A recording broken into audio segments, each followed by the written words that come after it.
Hello students, स्वागत है आप सभी का आपके अपने यूट्यूब चैनल ऑनलाइन आईटीआई पर। स्टूडेंट्स, राजस्थान में आईटीआई एडमिशन 2023 की प्रोसेस स्टार्ट हो चुकी है और अगर आप भी इस वर्ष राजस्थान के किसी भी आईटीआई कॉलेज में एडमिशन करवाने का सोच रहे हैं तो आज का ये इंपॉर्टेंट वीडियो आपके लिए है, क्योंकि आज के इस वीडियो में राजस्थान आईटीआई एडमिशन का ऑनलाइन फॉर्म हम लाइव एक आपके लिए भरने वाले हैं। आज के इस वीडियो को देखने के बाद आप खुद अपना फॉर्म ऑनलाइन भर पाएंगे।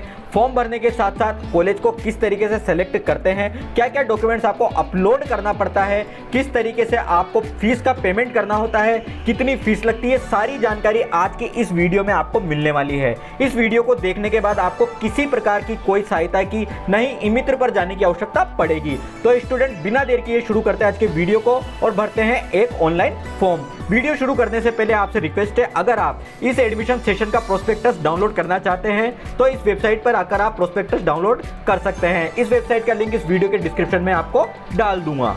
तो दोस्तों, राजस्थान आईटीआई एडमिशन फॉर्म भरने के लिए आपको एसएसओ ओपन करना है और एसएसओ ओपन करने के बाद अपना आईडी पासवर्ड डाल के लॉगिन कर लेना है। लॉगिन करने के बाद जैसे ही आप आपके एसएसओ के डैशबोर्ड में आएंगे, यहाँ मैं आपको बता देता हूँ। डैशबोर्ड में आने के बाद आपको अगर आईटीआई का ऐप ऊपर की ओर नज़र नहीं आता है तो आपको अदर ऐप में जाना है और यहाँ क्विक सर्च में आपको आईटीआई लिख के सर्च कर लेना है। इस तरीके से यहाँ आपको आईटीआई का ऐप इस तरीके से नज़र आएगा, इस पर आपको क्लिक कर देना है।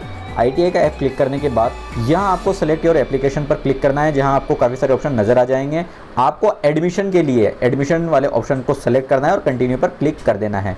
इसके बाद आपको रजिस्टर करने के लिए दो ऑप्शन मिलेंगे, एप्लीकेंट या आईटीआई। आपको एप्लीकेंट के रूप में अपने आप को रजिस्टर करना है, इसलिए आपको एप्लीकेंट पर क्लिक करके रजिस्टर पर क्लिक कर देना है। आपका फॉर्म भरने के लिए सबसे पहले यहाँ निवासी का एक ऑप्शन दिया हुआ है और आपको यहाँ सेलेक्ट करने के लिए ड्रैग एंड ड्रॉप में काफ़ी ऑप्शन नजर आएंगे। अगर आप राजस्थान के मूल निवासी है तो आपको डोमाइसिल ऑफ राजस्थान, जो कि सेकंड नंबर पर नजर आएगा, ये सेलेक्ट कर लेना है। और यदि आप राजस्थान के निवासी नहीं है, किसी अदर स्टेट के निवासी है, राजस्थान में आईटीआई करना चाहते हैं तो नॉन डोमाइसिल ऑफ राजस्थान आपको सेलेक्ट करना है। और यदि आप राजस्थान के निवासी नहीं है, आपने राजस्थान से 8वीं या 10वीं पास की है, तो आपको फर्स्ट वाला ऑप्शन सेलेक्ट करना है। हम यहाँ पर डोमाइसिल ऑफ राजस्थान के रूप में फॉर्म भरते हैं, यानी हम राजस्थान के एक मूल निवासी स्टूडेंट का एक फॉर्म यहाँ पर भरते हैं। इसके लिए डोमाइसिल ऑफ राजस्थान पर हमने क्लिक कर दिया है। सबसे पहले जो जनाधार कार्ड नंबर का एक ऑप्शन खुल जाएगा, यहाँ हमें हमारा जनाधार कार्ड जो नंबर है वो यहाँ एंटर करना है। जनाधार नंबर एंटर करने के बाद गेट डिटेल पर क्लिक करना है और कंफर्म कर देना है। इसके बाद इस जनाधार में जो मेंबर्स जुड़े हुए हैं उनके नाम यहाँ शो हो जाएंगे। जिस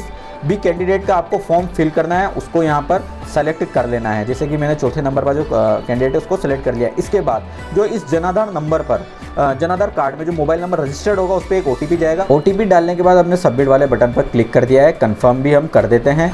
इसके बाद आप देखेंगे कि जो आपका फॉर्म है वो भरने के लिए ओपन हो गया है। यहाँ पर आपको मैं बता दूँ कि जो आवेदक का नाम, यानी आपका नाम, फादर नेम और मदर नेम है, ये ऑलरेडी फिलअप आएगा और ये जो डेटा फिलअप आएगा ये आपके जनाधार का जो डेटा है वो यहाँ पर शो हो जाएगा। लेकिन आपको आपकी जो 10वीं की मार्कशीट का जो रिकॉर्ड है, यानी जो स्पेलिंग आपके नाम की, आपकी जो डेट ऑफ बर्थ है वो ही यहाँ पर एंटर करनी है। अगर आपके जनाधार के रिकॉर्ड में कोई गलती है जिस वजह से यहाँ गलत रिकॉर्ड आ रहा है तो उसे आप आपकी 10वीं की मार्कशीट के अनुसार सुधार सकते हैं। तो यहाँ हमने हमारा रिकॉर्ड 10वीं की मार्कशीट के अनुसार सुधार लिया है। साथ ही यहाँ हमारी चालू ईमेल आईडी भी हमने एंटर कर ली है और मोबाइल नंबर जो कि हमारे जनाधार वाला था यहाँ ऑलरेडी शो हो रहा है। साथ ही यहाँ कैटेगरी में आपको जो आपकी कास्ट कैटेगरी है वो सेलेक्ट कर लेनी है। इसके बाद व्यवसाय की योग्यता का चयन में आप जिस भी ट्रेड क्वालिफिकेशन के एलिजिबिलिटी के अनुसार अप्लाई करना चाहते हैं, जैसे कि अगर आप 10th पास हैं या 10 से ज़्यादा पास किए हुए हैं तो आपको यहाँ पर सेलेक्ट कर लेना है 10th ट्रेड्स में। और यदि आप 8th पास वाली किसी ट्रेड में अप्लाई करना चाहते हैं, जैसे कि वायरमैन, वेल्डर इत्यादि, तो आपको 8th ट्रेड को सेलेक्ट करना है। और 10वीं पास वाली ट्रेड के लिए, से इलेक्ट्रीशियन फिटर के लिए 10th ट्रेड आपको सेलेक्ट करना है। अगर इसकी जानकारी आपको नहीं है तो हमारी वीडियो देखकर आप ये जानकारी ले सकते हैं कि 8th पास और 10th पास ट्रेड कौन कौन सी होती है। सारी डिटेल एक बार हम वापस चेक कर लेंगे, क्योंकि इसमें दोबारा एडिटिंग संभव नहीं हो पाएगी। सारी डिटेल चेक करने के बाद 10वीं की मार्कशीट के साथ मिलान करने के बाद हम सबमिट वाले बटन पर क्लिक कर देते हैं और कंफर्म कर देते हैं। ठीक है, इसके बाद जो नेक्स्ट ऑप्शन खुलेगा मैं आपको बता देता हूँ। योग्यता का विवरण यहाँ पर ओपन हो गया है। यहाँ ऊपर की ओर आपको 6 कॉलम दिखाई दे रहे हैं। योग्यता का विवरण, व्यक्तिगत विवरण, पते का विवरण, दस्तावेज, विकल्प, प्रपत्र और समीक्षा, ये 6 कॉलम हमें फिल करने हैं। 6 सेक्शन फिल करने के बाद हमारा फॉर्म फाइनली फिल हो जाएगा। योग्यता का विवरण का ऑप्शन में हमें click here to fill marks पर क्लिक करना है और कंफर्म वाले बटन पर क्लिक कर देना है। इसके बाद आप देखेंगे कि ये जो आपकी एजुकेशनल क्वालिफिकेशन है वो यहाँ आपको फिल करनी है। सबसे पहले 10th क्वालिफिकेशन डिटेल्स का एक ऑप्शन खुल गया है। यहाँ हमें हमारी 10th की जो क्वालिफिकेशन है वो एंटर करनी है। स्टेट ऑफ स्टडी में हमने राजस्थान सेलेक्ट कर लिया है। बोर्ड में हमने जो हमारा बोर्ड है वो यहाँ सेलेक्ट कर सकते हैं। यहाँ हमने RBSC सेलेक्ट कर लिया है। ईयर ऑफ पासिंग में जिस ईयर में हमने हमारी 10th पास करी है वो यहाँ पर हमें सेलेक्ट कर लेना है, वो हम सेलेक्ट कर लेते हैं। इसके बाद हमें हमारा जो रोल नंबर है वो यहाँ पर फिल करना है। मैं आपको एक चीज़ बता देता हूँ, रोल नंबर फिल करने के बाद जैसे आप टैब वाले ऑप्शन पर क्लिक करेंगे, अगर आप कंप्यूटर से फॉर्म भर रहे हैं तो ऑटोमेटिकली आपकी डिटेल्स यहाँ पर शो हो जाएगी। अगर आप मोबाइल से फॉर्म भर रहे हैं तो आपको रोल नंबर एंटर डालने के बाद एंटर वाले बटन पर क्लिक करना है, तो भी यहाँ पर आपकी जो डिटेल्स है वो शो होने लग जाएगी। अगर शो नहीं होती है तो आप मैनुअली भी आपकी जो मार्क्स हैं वो यहाँ पर फिल कर सकते हैं, जिसमें आपके मैक्सिमम मार्क्स, आपने जो मार्क्स प्राप्त किए हैं वो मार्क्स, इसके बाद साइंस मैथ्स के मार्क्स यहाँ पर आपको भरने होंगे। जैसे कि ये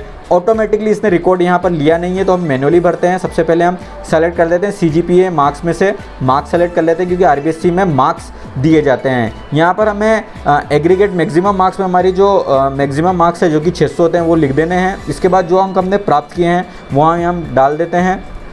इसके बाद मैथ्स के मैक्सिमम मार्क्स जो कि 100 होते हैं वो हम डाल देते हैं। 100 में से ही मार्क्स आपके आते हैं। जो अंक हमने प्राप्त किए हैं सेकंड नंबर पे मार्क्स ऑब्टेन में वो डालेंगे। साइंस में जो हमने अंक प्राप्त किए हैं, साइंस में जो मैक्सिमम मार्क्स है उसके बाद वो डाल देते हैं जो कि 100 है। इसके बाद साइंस में जो हमने अंक प्राप्त किए हैं वो हम यहाँ पर डाल देते हैं, ठीक है। इसके बाद जो आपकी परसेंटेज है वो ऑटोमेटिकली यहाँ पर लास्ट में आपको देखने को मिल जाएगी। अगर आपने आगे भी कोई क्वालिफिकेशन हासिल की हुई है तो हाईएस्ट क्वालिफिकेशन में जाकर आप उसे भर सकते हैं, ठीक है। आगे हम फॉर्म भर के बताते हैं। सेव एंड कंटिन्यू पर हम क्लिक कर देते हैं, ठीक है। इस कैंडिडेट का फॉर्म हम केवल 10th की क्वालिफिकेशन के हिसाब से भर रहे हैं। सेव एंड कंटिन्यू पर क्लिक करने के बाद आप देखेंगे कि नेक्स्ट ऑप्शन जो खुलेगा वो व्यक्तिगत विवरण का यहाँ पर ओपन हो जाएगा। व्यक्तिगत विवरण यानी पर्सनल डिटेल वाला सेक्शन ओपन होने के बाद आप देखेंगे कि आपको जो आवेदक का नाम है वो हिंदी में, पिता का नाम, माता का नाम ये हिंदी में डालने के लिए यहाँ पर दिया गया है। अगर आपके हिंदी में जो नाम में प्रोनाउंसिएशन में ट्रांसलेशन में कोई गलती है तो उसे आप यहाँ पर सुधार सकते हैं। इसके अलावा आप आधार नंबर आपको यहाँ पर एंटर करना होगा। नेक्स्ट आपको आपकी जो कैटेगरी है, अगर आप एक्स सर्विसमैन में वो यहाँ पर आप सेलेक्ट कर सकते हैं। अगर आप इनमें से किसी भी कैटेगरी में नहीं आते तो आपको नॉन सेलेक्ट कर लेना है, ठीक है। कैटेगरी C में आपको अगर आप फिजिकली हैंडीकैप्ड है तो यहाँ पर सेलेक्ट कर सकते हैं, पर हम यहाँ नो कर देते हैं, ठीक है। नेक्स्ट आपको आपका रिलीजन यहाँ पर सेलेक्ट करना है, हम रिलीजन सेलेक्ट कर लेते हैं। वैवाहिक स्थिति में ड्रैग एंड ड्रॉप पर करने पर ऑप्शन खुल रहे हैं तो यहाँ पर हम वैवाहिक स्थिति सेलेक्ट कर लेते हैं, ठीक है। इसके अलावा जो बाकी ऑप्शन यहाँ शो हो रहे हैं उस पर हम किसी प्रकार का कोई परिवर्तन नहीं कर सकते हैं। उपवर्ग का यहाँ चयन करने का बोला जा रहा है। यहाँ पर ट्राइबल एरिया, शहरिया और नॉन दिया हुआ है। अगर आप जनजातीय क्षेत्र में ट्राइबल एरिया में TSP एरिया के हैं तो आप ट्राइबल एरिया सेलेक्ट कर सकते हैं। अगर आप शहरिया हैं तो आप शहरिया सेलेक्ट कर सकते हैं। अदर कैटेगरी, अदर एरिया से अगर आप बिलोंग करते हैं तो हम नॉन सेलेक्ट कर सकते हैं, ठीक है। तो यहाँ सारी डिटेल एक बार वापस से हम चेक कर लेते हैं और सेव एंड कंटिन्यू पर क्लिक कर देते हैं। यहाँ पर हमें एक बार फिर से कंफर्म करना पड़ेगा। इसके बाद नेक्स्ट जो कॉलम खुलेगा वो होगा पते का विवरण। यहाँ पर हमें हमारा जो एड्रेस है वो फिल करना है। आपका जो एड्रेस है आप आधार कार्ड के आधार पर यहाँ पर एड्रेस फिल कर सकते हैं। एड्रेस के पहले कॉलम में आपको आपका जो एड्रेस का शुरुआती पार्ट है वो लिख देना है। इसके बाद पता पंक्ति 2 में आपको एड्रेस का सेकंड पार्ट लिख देना है। जैसे कि मैं आपको बता दूं, मैंने फर्स्ट पार्ट में विलेज का नेम और पोस्ट का नाम डाल दिया। दूसरे वाले एड्रेस लाइन 2 में जो तहसील का नाम और डिस्ट्रिक्ट डाल दिया है। इसके बाद पता पंक्ति 3 ये मैंडेटरी नहीं है। यहाँ आपको ध्यान देना है फॉर्म में जिस सेक्शन में, जिस कॉलम में रेड स्टार मार्क बना हुआ है वो आपको मैंडेटरी फिल करना है, यानी वो फिल करे बिना आपका फॉर्म आगे नहीं बढ़ेगा। तो ये चीज़ें तो आपको भरनी है। लेकिन जिसके ऊपर रेड स्टार नहीं बना हुआ है, जिस कॉलम के ऊपर, वो आपको फिल करने की ज़रूरत नहीं है, उसे आप खाली भी छोड़ सकते हैं। तो ऊपर के दोनों कॉलम मैंडेटरी थे, मैंने फिल कर दिए हैं। एड्रेस लाइन 3 को मैंने खाली छोड़ दिया है। राज्य को सेलेक्ट करने के बाद मैंने जिले को ड्रैग एंड ड्रॉप में सेलेक्ट कर लिया है। इसके बाद ब्लॉक तहसील को मैंने ड्रैग एंड ड्रॉप में सेलेक्ट कर लिया है। शहर गाँव का नाम में मैंने शहर का गाँव का नाम डाल दिया है। पिन कोड डालने के बाद सेव एंड कंटिन्यू पर हम क्लिक कर देते हैं, ठीक है। पते का ये विवरण हमने फिल कर दिया है। इसके बाद जो डॉक्यूमेंट्स अपलोड होने के लिए ऑप्शन ओपन हो गया है। जैसे कि मैंने शुरुआत में आपको जो डॉक्यूमेंट्स बताए थे, ये कैंडिडेट चूँकि ST कैटेगरी का था तो इसके लिए जो डॉक्यूमेंट यहाँ पर आएंगे मैं आपको बता देता हूँ। सबसे पहले आपको फोटोग्राफ अपलोड करना है, ठीक है। फोटोग्राफ अपलोड करने के बाद आपको आपके सिग्नेचर अपलोड करने हैं। यहाँ पर मैं आपको बता दूँ, फोटोग्राफ और सिग्नेचर आप JPG, PNG और GIF, इन 3 फॉर्मेट में अपलोड कर सकते हैं, जो कि 20 KB से 50 KB के बीच में होने चाहिए। इसी तरीके से नीचे की ओर डॉक्यूमेंट मैं आपको बता देता हूँ। सबसे पहले ये जो स्टूडेंट है ST कैटेगरी का, तो उसको ST का सर्टिफिकेट अपलोड करना है। इसके बाद 10वीं की मार्कशीट अपलोड करनी है। डोमाइसिल सर्टिफिकेट का मतलब मूल निवासी प्रमाण पत्र अपलोड करना है। आपको आपका आधार कार्ड अपलोड करना है। और ये 4 जो डॉक्यूमेंट है मैंडेटरी हैं, आधार, डोमाइसिल, मार्कशीट और आपका कास्ट सर्टिफिकेट। ये अपलोड करने के बाद नीचे की ओर एक ऑप्शन दिया हुआ है, upload scan copy of affidavit if there are any difference in your name और सरनेम।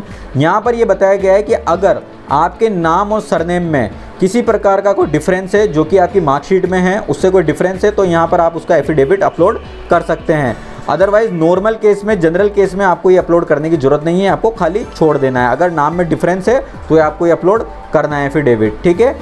तो ये चारों चीज़ें हम अपलोड करने के बाद सेव एंड कंटिन्यू कर देंगे। यहाँ मैं आपको एक चीज़ बता दूँ कि ये जो चारों डॉक्यूमेंट है आप PDF, JPG, PNG में अपलोड कर सकते हैं और इसकी साइज 100 KB से 150 KB के बीच में आपको रखनी पड़ेगी। यहाँ मैं ये डॉक्यूमेंट अपलोड कर देता हूँ।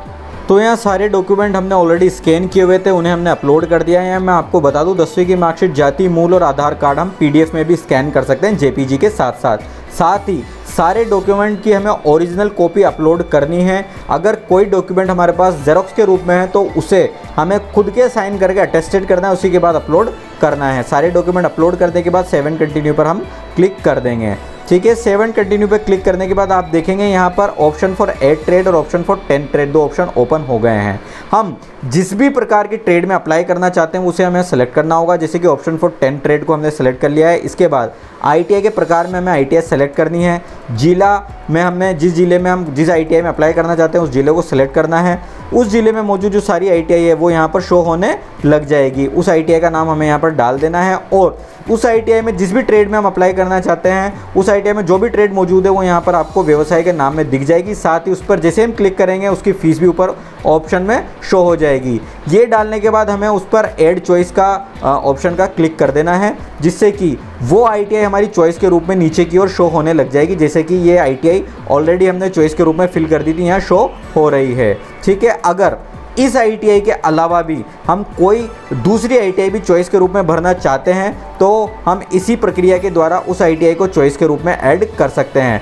फाइनली हम सेव एंड कंटिन्यू पर क्लिक कर देंगे, जिससे कि हमारा फॉर्म फाइनली प्रीव्यू के लिए यानी समीक्षा के लिए ओपन हो जाएगा। यहाँ आपके फॉर्म को आप नीचे तक जाकर पूरा चेक कर सकते हैं। अगर इसमें किसी प्रकार के कोई सुधार की आवश्यकता है तो उसे आप फाइनल लॉक एंड सबमिट करने से पहले ऊपर की ओर मैं बता देता हूँ, जिस भी कॉलम में आप सुधार करना चाहते हैं, जिस भी सेक्शन में आप सुधार करना चाहते हैं, जैसे पते के रूप में सुधार करना चाहते हैं, डॉक्यूमेंट दोबारा अपलोड करना चाहते हैं, तो ऊपर की ओर जस्ट क्लिक करके आप उसमें दोबारा से सुधार कर सकते हैं। तो ये हमने सारी डिटेल्स दोबारा से चेक कर ली है। ये चेक करना बहुत ज़रूरी है क्योंकि जब आप इसको फाइनली लॉक एंड सबमिट करेंगे उसके बाद इसमें किसी प्रकार का कोई सुधार नहीं हो पाएगा। तो चेक करने के बाद हमें यहाँ पर चेकबॉक्स में टिक करना है और फाइनल लॉक एंड सबमिट पर क्लिक करके इसको फाइनली लॉक और सबमिट कर देना है। अब हमारा फॉर्म जो है सबमिट हो गया है। अब सबसे लास्ट में हमें ऊपर की ओर पे नाउ का एक ऑप्शन नज़र आएगा, इस पर हमें क्लिक करके जो हमारी फ़ीस का पेमेंट है, जो एप्लीकेशन फ़ीस का पेमेंट है वो कर देना है।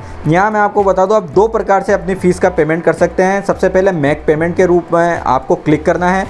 हर कैटेगरी के लिए अलग फ़ीस है। जैसे मैं बता देता हूँ ST SC के लिए जो फ़ीस है वो 175 रुपये, शायद OBC के लिए भी 175 रुपये है, SBC के लिए भी 175 रुपये है। जनरल के लिए फ़ीस जनरल और OBC के लिए शायद ये फ़ीस 200 के ऊपर ये फ़ीस लगने वाली है।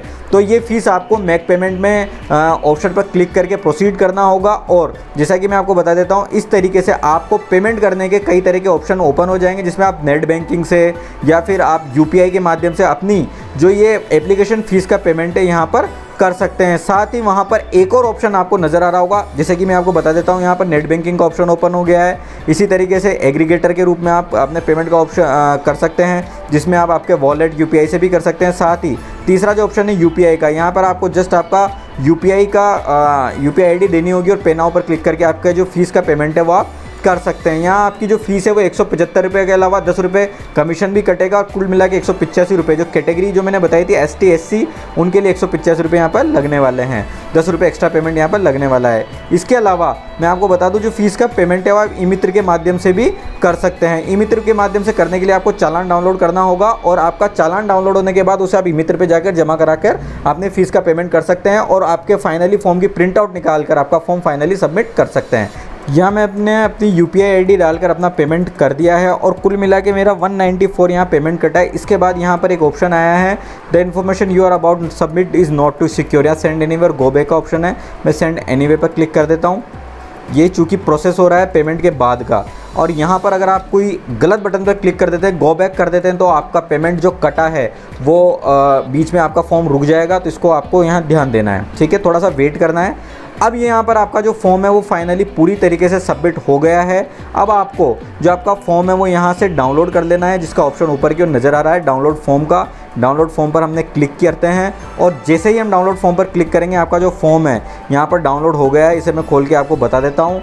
ये जो फॉर्म है इसकी आपको प्रिंट निकलवा लेनी है और ये प्रिंट लेकर आपको जब रिपोर्टिंग का टाइम आएगा, जब आपके मोबाइल में मैसेज आ जाएगा या फिर आपके ITI से आपको कॉन्टेक्ट किया जाएगा, तो आपको आपके ITI में फॉर्म आपके ओरिजिनल डॉक्यूमेंट्स लेकर जाना है और आपकी जो फीस है वो जमा करा कर आपका फाइनली एडमिशन हो जाएगा। तो स्टूडेंट इस तरीके से आप आपके ITI के फॉर्म को खुद अपने मोबाइल से घर बैठे भर सकते हैं और अपने ITI के एडमिशन के लिए आप अप्लाई कर सकते हैं। स्टूडेंट्स अगर ये वीडियो आपको हेल्पफुल लगा हो तो इसे लाइक ज़रूर करें। साथ ही अगर आपको किसी प्रकार की कोई हेल्प की आवश्यकता है तो आप कमेंट करके या हमारे टेलीग्राम ग्रुप पर हमसे अपना प्रश्न पूछ सकते हैं। और ITI से जुड़ी इसी तरह की इन्फॉर्मेशन और इन्फॉर्मेटिव वीडियोस को रेगुलर सबसे पहले पाने के लिए हमारे चैनल को सब्सक्राइब करना ना भूलें, साथ ही बेल आइकन ज़रूर दबा दें। स्टूडेंट्स अगर आपको ITI की बेस्ट 5 ट्रेड्स के बारे में जानकारी चाहिए जिनसे आप ITI करके भविष्य में ढेरों जॉब ऑप्शन प्राप्त कर सकते हैं, और ITI से अगर आपको 12th के नियम की भी जानकारी चाहिए तो आप आई बटन पर क्लिक करके हमारी दोनों वीडियोज़ को देख सकते हैं। स्टूडेंट्स इसी तरह की अगली इन्फॉर्मेटिव वीडियो में जल्दी मिलते हैं, तब तक के लिए टेक केयर।